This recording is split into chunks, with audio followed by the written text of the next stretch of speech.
Say John the Philosopher here. As you can probably tell, we're doing something a little different today. In anticipation of Avengers Endgame, probably the biggest movie in the history of cinema, no joke, some of my favorite YouTube channels have put out video essays about a particular scene from the vast Marvel Cinematic Universe. I'll be linking those in the description, by the way.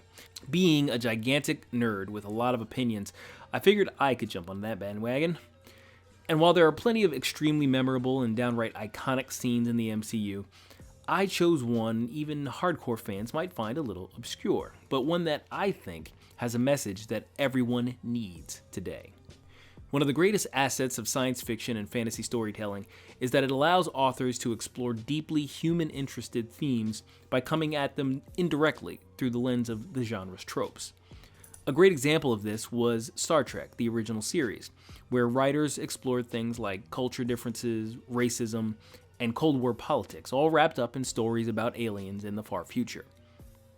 Since then, we've gotten really good at it, possibly too good, since it's sometimes difficult to see the thematic forest because of all the CGI trees. But indeed, buried beneath the humor, snappy dialogue, and the pew-pew space battles of Guardians of the Galaxy Volume 2, I found layers of gooey emotional themes that were simply delicious. But it wasn't until I'd seen this movie a few times that I actually came to realize it. The central plot surrounds Star-Lord's father, the Celestial called Ego, seeking out Peter in order to use him to fuel a plot to consume the universe and turn it all into me. But the theme of this movie is family. And not just in the generic sense. Each of the characters in this movie is given a story arc that looks at a different aspect of what that really means. Peter contends with the too-good-to-be-true wish fulfillment of having a virtual god filling the void of his fatherless childhood, the revelation of that man's betrayal of his mother, and then the realization that he's had something of a father all along. Gamora and Nebula have to reconcile a sisterly relationship that's been poisoned by their abusive father figure. Drax comes to terms with the loss of his own family by adopting the members of his team as a new one. You are not friends. You're right. We're family. While Mantis is just being introduced to the concept and apparently thoroughly enjoying herself.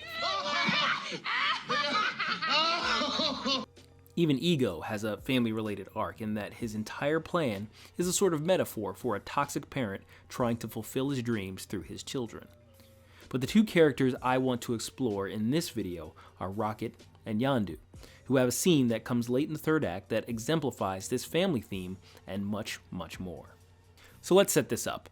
In the first movie, when we meet Rocket, we're made to understand how alone he feels, and we're given the idea about the abuse he suffered at the hands of his creators, the closest thing he would have to parents. I didn't ask to get made. I didn't ask to be torn apart and put back together over and over. His origins make him surly and tough to get along with, but based on his relationship with Groot, we know for sure that he's certainly capable of having a deep emotional connection with others. When we catch up with him in Volume 2, he seems simultaneously more comfortable with the team and at odds with them. What is your goal here? To get everybody to hate you? Because it's working.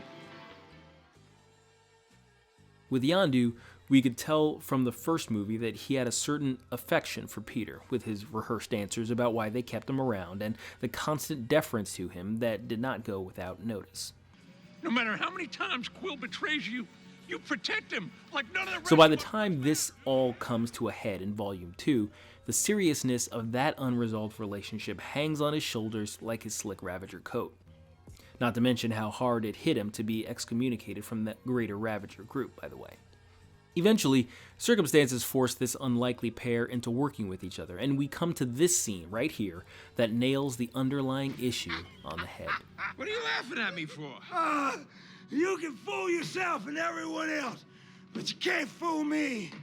I know who you are. You don't know anything about me, loser. I know everything about you. I know you play like you're the meanest and the hardest, but actually you're the most scared of all. Shut up! I know you steal batteries you don't need, and you push away anyone who's willing to put up with you, because just a little bit of love reminds you how big and empty that hole inside you actually is. I said shut up! I know them scientists what made you never gave a rat's ass about you. I'm serious, dude! Just like my own damn parents who sold me Go, little baby, into slavery. I know who you are, boy, because you're me.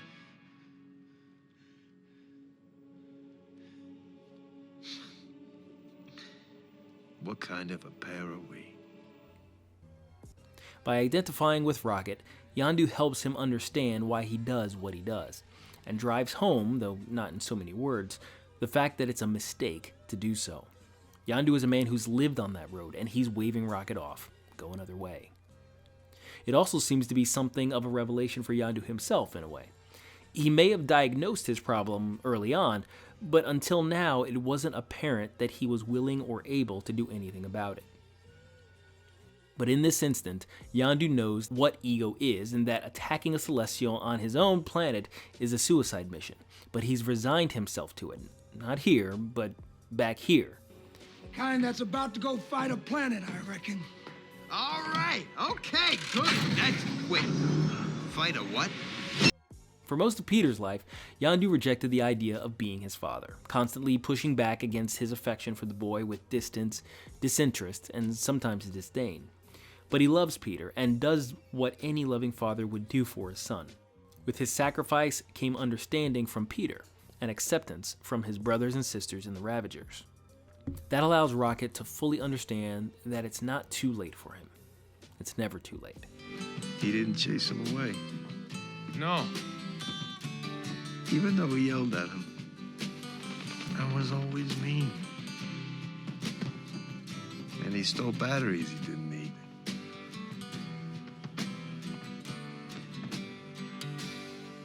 Well, of course not. In addition, this line particularly stands out for me. I know who you are, boy, because you're me.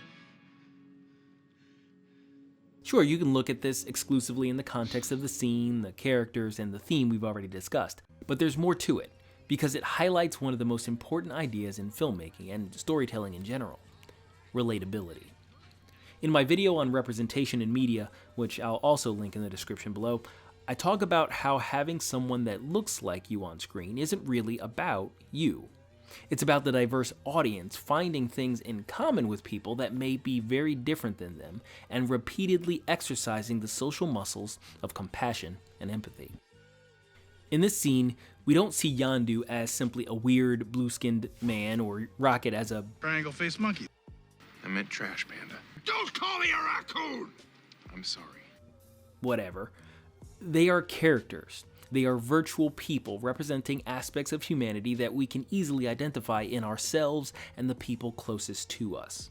This "you're me" moment is a statement that throws off the ultimately unimportant aspects of physical or even cultural differences and is laser focused on the things that unify. In this instant, two broken people trying to figure out how to live their broken lives. In the greater context of the film, it's the reason why we can look at this ragtag bunch of misfits, among whom none share even the same species, and call them a family. How much more should we residents of this tiny blue sphere in the vastness of space be able to look at each other and do the same? As we sit in anticipation of Avengers Endgame, I'm not only looking forward to the witty banter and spectacular set pieces, I'm fully expecting a satisfying adventure among characters for whom I have an abiding attachment. Not because of their powers, their background, or even that they may look like me, but because I see past all that to what's most important. Tell me what you think of this video. What do you think about the Yondu and Rocket scene? What's your favorite Marvel movie scene? Discuss in the comments. In the meantime, be sure to like, subscribe, and share for more videos on religion, culture, and politics. That's all for today. This is St. John the Philosopher. Goodbye, God bless, and I'll see you in another video.